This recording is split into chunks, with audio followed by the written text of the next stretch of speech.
नमस्कार, जय हिंद दोस्तों। इंग्लिश प्लेटफॉर्म में आपका स्वागत है। आज 2025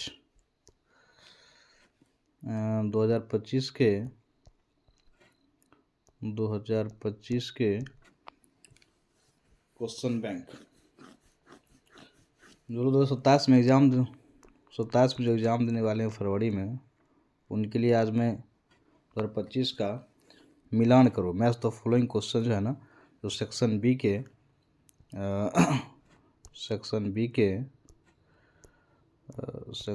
के 6 नंबर क्वेश्चन में 6 सवाल पूछता है। उसमें से 3 क्वेश्चन सॉल्व करना है। और 3 क्वेश्चन जो सॉल्व करना है उसमें से 2 क्वेश्चन रहता है मिलान करो, मैच द फॉलोइंग क्वेश्चन रहता है, उसका मैं डिस्कशन करने वाला हूँ। तो आप लोग के सामने स्क्रीन पर जो दिख रहा होगा और उसी का मैं चर्चा करने वाला हूँ। और जो लोग एग्ज़ाम देने वाले हैं 26 से, जो लोग एग्ज़ाम देंगे 26 में, जिस बार एग्ज़ाम देने वाले हैं फाइनल फरवरी में, तो उनके लिए सबसे पहले तो एक बात मेरा सुन लीजिए। जो लोग भी आपके आसपास आते हैं कह दीजिए कुछ नहीं करना है, बस केवल एग्ज़ाम पर ध्यान देना है, बस पढ़ना है तो पढ़ना है, पूरा ध्यान पढ़ाई पर होना चाहिए आपका। कोई भी आदमी को डिस्टर्ब कर उसे कह देना है, न वफ़ा होगी न वफ़ा की बात होगी। अब जिससे भी आपसे बात होगी एग्ज़ाम के बाद होगी, ठीक है। अब बस हम लोग देखिए आपके सामने शुरू करते हैं। आपको ये क्वेश्चन नंबर 6 दिख रहा होगा।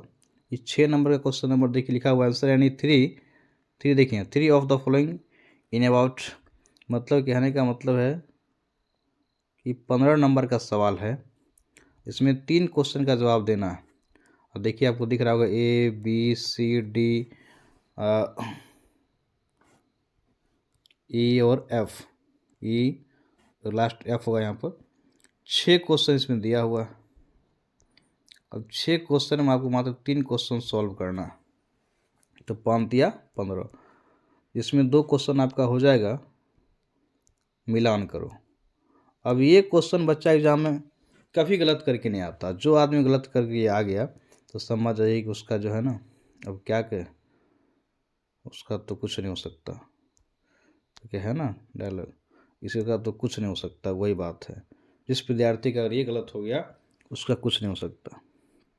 देखिए हम तो 2025 के बारे में बात करने आए हैं।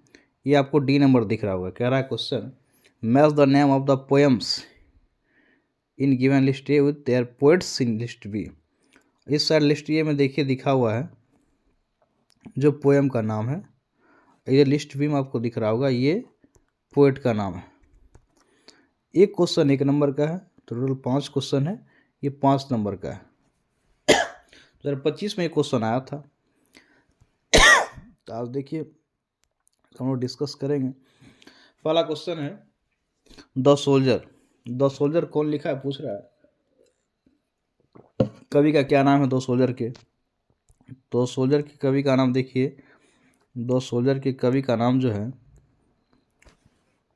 Rupert Brooke. ऑप्शन सी देखिए रूपर्ट ब्रूक आपको दिख रहा होगा।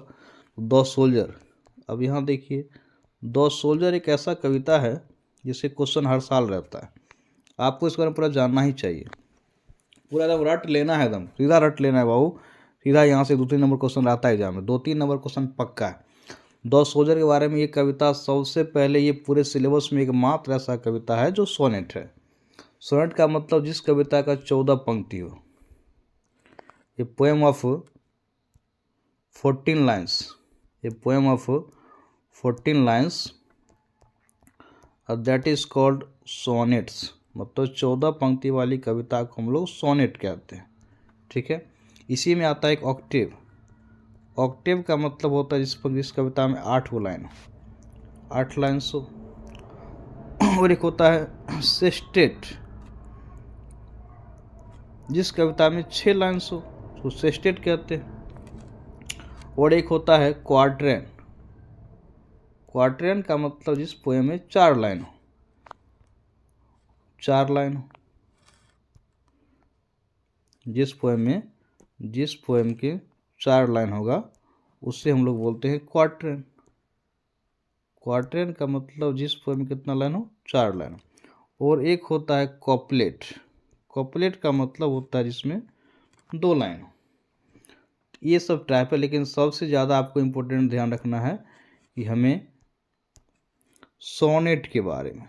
तो हमारा जो सोल्जर पोएम है वो सोनेट है, इसमें 14 पंक्ति होता है। ठीक है, तो ऑक्टेव और प्लस सेस्टेट दोनों मिला करके बन जाता है सोनेट।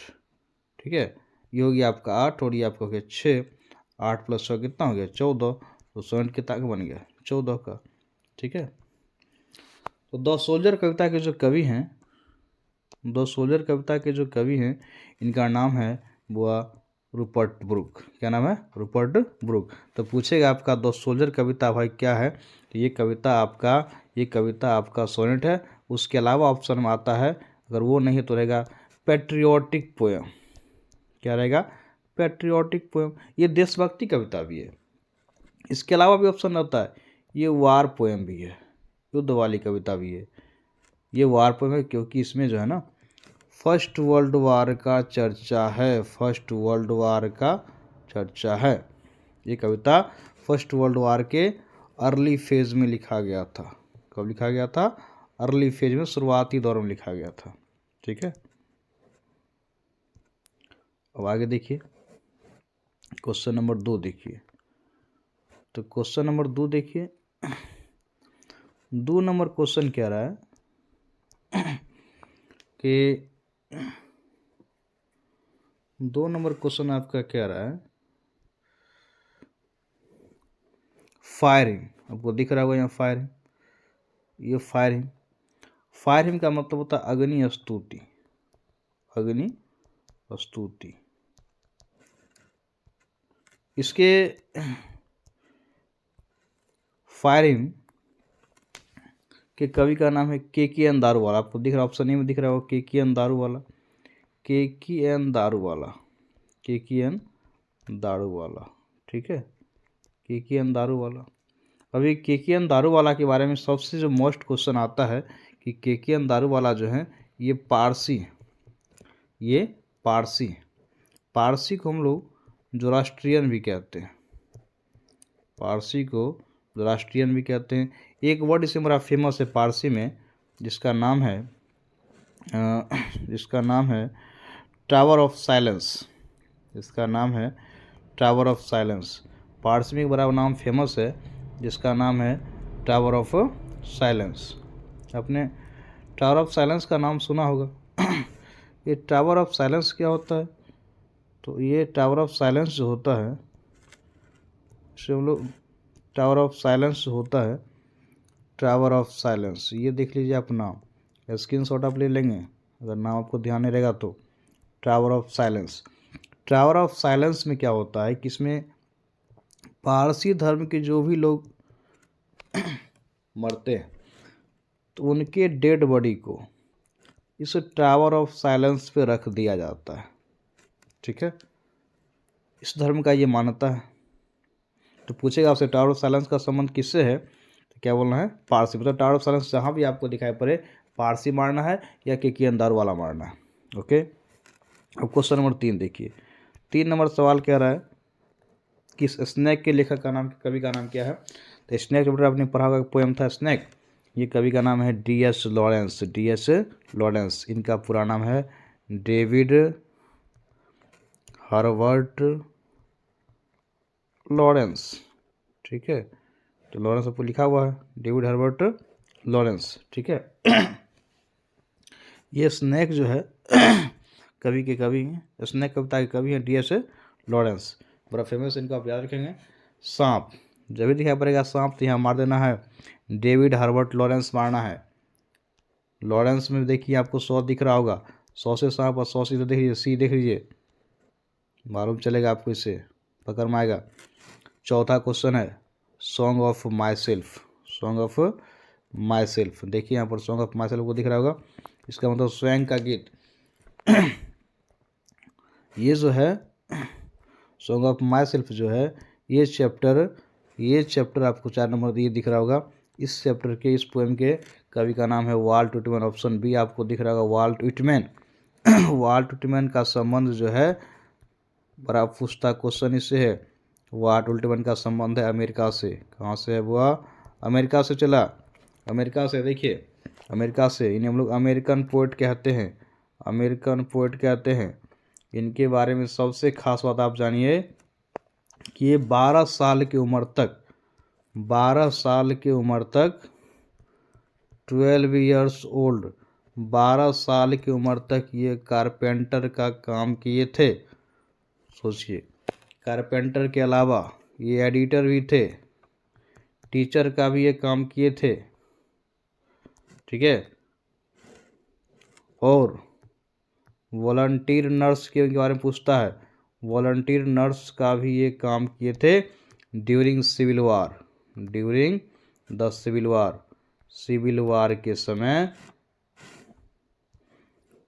सिविल वार के समय जो है ये, जब अमेरिका में सिविल वार चल रहा था उस समय ये वॉलंटियर नर्स का भी काम किए थे। एकदम पूरा आपको ध्यान रखना इस बात के बारे में। पूछता है volunteer nurse, he worked as a volunteer nurse during the civil war in America. America में जो सिविल वार चल रहा था उस समय उन्होंने लोगों की सहायता करने का भी काम किया था, ठीक है। क्वेश्चन नंबर आ गया ये, वीडियो लंबा नहीं करना है। कहता है question number 5, to autumn, to autumn, इसका नाम है पतझड़ बुआ, इसको हम लोग बोलते हैं पतझड़। आप पतझड़ का मतलब जान ही रहे हैं, इसमें पतझड़ के मौसम के बारे में चर्चा है। और सबसे खास बात है, पूछेगा आपसे कि ये कविता किस टाइप का है, इस कविता का टाइप क्या है, तो बताना ये कविता का टाइप है ऑड। क्या है? ऑड। अब पूरे सिलेबस में, पूरे सिलेबस में मात्र एक ऐसा पोएम है जो ऑड है, और ये ऑड गीत का सीरीज होता है, इस सीरीज ऑफ सॉन्ग है ये, और ये टू ऑटम है। इस टू ऑटम के बारे में जब भी आपसे पूछे तो दिमाग में आना चाहिए कि पतझड़ का मौसम जो है ना, इसमें पतझड़ मौसम, आपने सुना होगा, पर एक गाना भी था ना, तो सबसे पहले टू ऑटम का नाम जब भी आपके दिमाग में आना चाहिए, ये कवि का नाम है जॉन किट्स। क्या नाम है? John Keats. अब जॉन किट्स के बारे में आप कुछ बात जानिए। जॉन किट्स से क्वेश्चन हर बार एग्जाम आता है। जॉन किट्स के बारे में देखिए, जॉन किट्स रोमांटिक पोएट है, जॉन किट्स को रोमांटिक पोएट कहा जाता है, रोमांटिक पोएट कहा जाता है। उसके बाद देखिए जॉन किट्स को, जॉन किट्स को, जॉन किट्स को जो है मात्र 26 साल की उम्र में, मात्र 26 ईयर्स ओल्ड, मात्र 26 साल की उम्र में ही died at the age of 26 years old of tuberculosis. Tuberculosis से इनकी मृत्यु हो गई थी, ट्यूबरक्लोसिस से। पूरे सिलेबस में मात्र 2 ऐसे कवि हैं जिनकी मृत्यु ट्यूबरक्लोसिस से, जिनकी मृत्यु बीमारी से हुई थी। तो आपने एक देखा जॉन किट्स का मृत्यु, जॉन किट्स की मृत्यु ट्यूबरक्लोसिस हुई थी 26 साल की उम्र में। जॉन किट्स का नाम जब भी आपको दिखाई पड़े, जॉन किट्स का नाम जब भी आपको दिखाई पड़े तो 26 साल मार देना है, ठीक है। He died of tuberculosis at the age of 26, ठीक है। उसके बाद देखिए, उसके बाद एक कवि का नाम आपको याद आ रहा होगा रूपर्ट ब्रूक के बारे में। बड़ा अच्छे पोएम है, बड़ा अच्छे पोएट थे ये रूपर्ट ब्रूक। रूपर्ट ब्रूक जिन्हें हम लोग वार पोएट के नाम से भी याद करते हैं, ठीक है, रूपर्ट ब्रूक के बारे में। और रूपर्ट ब्रूक को आपको याद होगा, डब्ल्यू बीट्स का नाम आपको याद आ रहा होगा। डब्ल्यू बीट्स का मानना था, W Beats, according to W Beats, he is the handsomest young man in England. यह इंग्लैंड का सबसे सुंदर युवा व्यक्ति है, इनका मानना था व्यक्ति थे। इन्हें हम लोग वार पोएट भी कहते हैं, ठीक है। इनकी मृत्यु भी सेप्टिकेमिया से हो गई थी, इनकी मृत्यु भी सेप्टिकेमिया से हो गई थी, ठीक है, सेप्टिकेमिया से हो गई थी। और उस आइलैंड का नाम था लेमनस नामक आइलैंड पर, लेमनस नामक आइलैंड पर। और ये गावीपोली का युद्ध लड़ रहे थे, द बैटल ऑफ गावीपोली, ठीक है। तो 2 ऐसे कवि हैं जिनकी मृत्यु बीमारी से हुई थी। आपने देखा जॉन किट्स के बारे में, जॉन किट्स की मृत्यु ट्यूबरक्लोसिस से, टीबी से हो गई थी, और एक आपने देखा रूपर्ट ब्रूक की मृत्यु किससे हो गई थी, तो सेप्टिकेमिया से। ठीक है, अब आते हैं आगे, देखिए। तो ये रहा आपका क्वेश्चन नंबर डी हो गया। इससे 5 नंबर का सवाल आपका, ये 5 नंबर आपका एग्जाम में नहीं छूटना चाहिए। अगर ये 5 नंबर आपका छूट गया तो समझ जाइए कि आपने पूरे 12वीं क्लास में कोई पढ़ाई लिखाई नहीं किया, बस खाली टाइम पास किया है। चलिए क्वेश्चन नंबर ई देखिए आप। क्वेश्चन नंबर ई देखिए, वो था प्रोज वाला, सॉरी वो था पोएट्री वाला, और ये है प्रोज वाला। ठीक है, अब इससे 5 नंबर का सवाल, बस आपको 11 को जो है ना प्रोज का और 10 को पोएट्री का, 11 10 21 को लेखक का नाम अगर आपने याद कर लिया तो आपका 10 नंबर पक्का है, कोई नहीं रोक सकता है 10 नंबर आपका। देखिए पहला क्वेश्चन क्या कहता है, आपके सामने स्क्रीन पर है, लो पढ़ते हैं। देखिए पहला क्वेश्चन है, पहला क्वेश्चन क्या रहा है, India through a traveller size, यात्री की नज़र में भारत।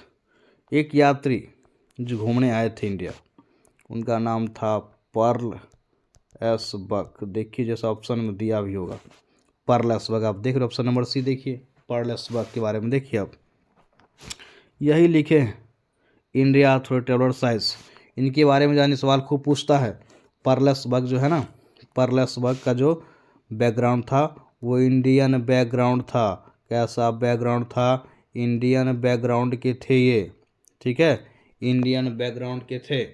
ठीक है, और सबसे बड़ी बात इनका जो है ना इंडियन बैकग्राउंड, और दूसरी बात इनका संबंध, इनका जो इंडियन बैकग्राउंड का जो बात था वो डॉक्टर, वो क्या था, एक डॉक्टर से संबंध था इनका।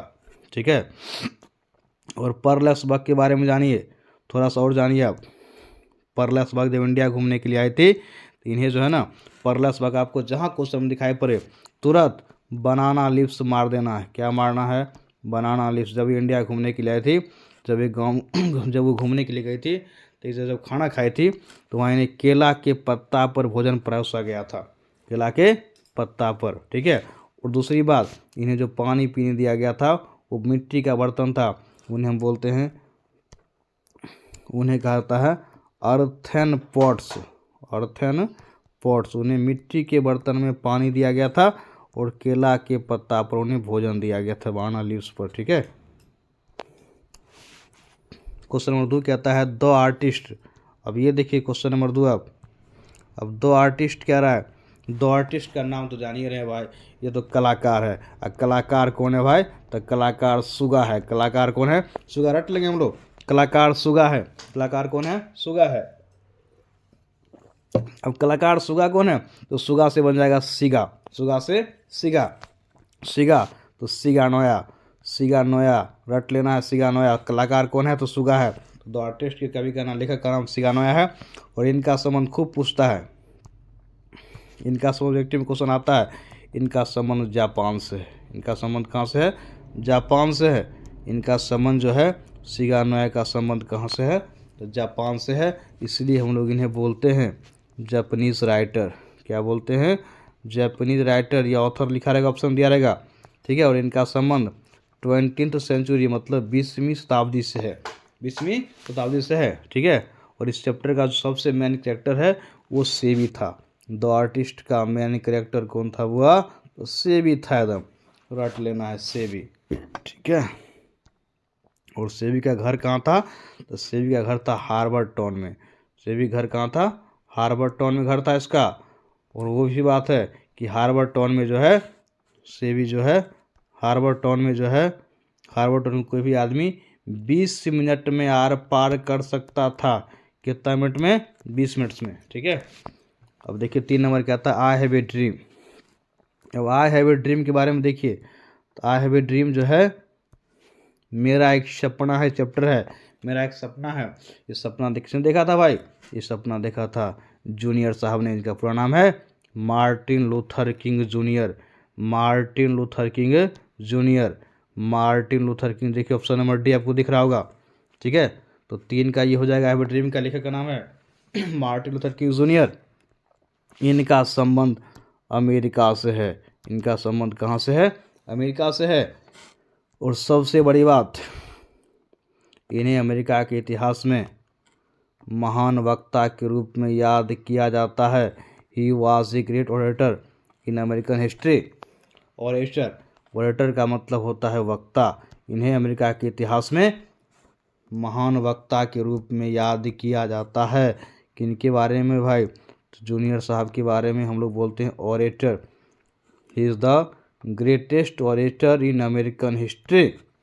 इज़ द, अब देखिए कहता है कि अब सबसे बड़ी बात आपसे पूछेगा, ये तो छूट ही गया।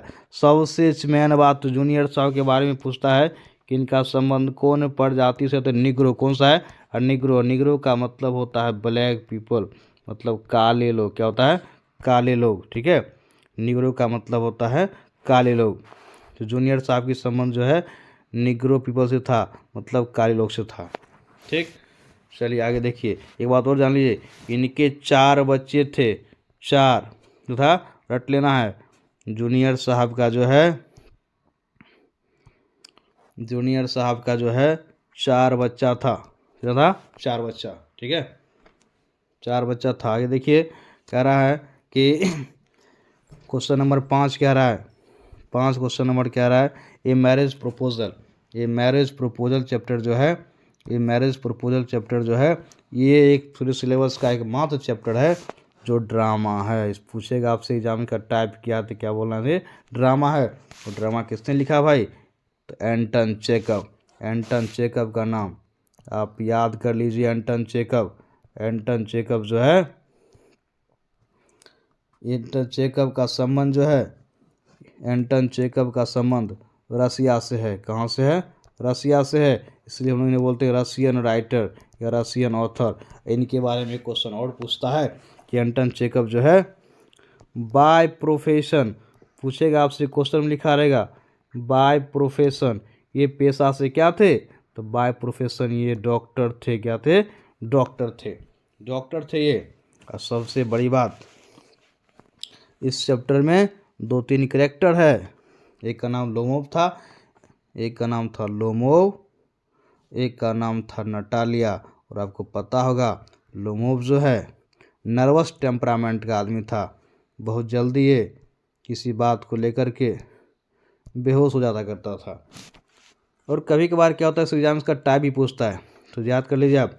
इंडिया और ट्रेवलर साइज जो है, इसका टाइप होता है ऐसे। ये एक निबंध है। ये क्या है? निबंध है। आर्टिस्ट, ये शॉर्ट स्टोरी है, ये छोटी सी कहानी है।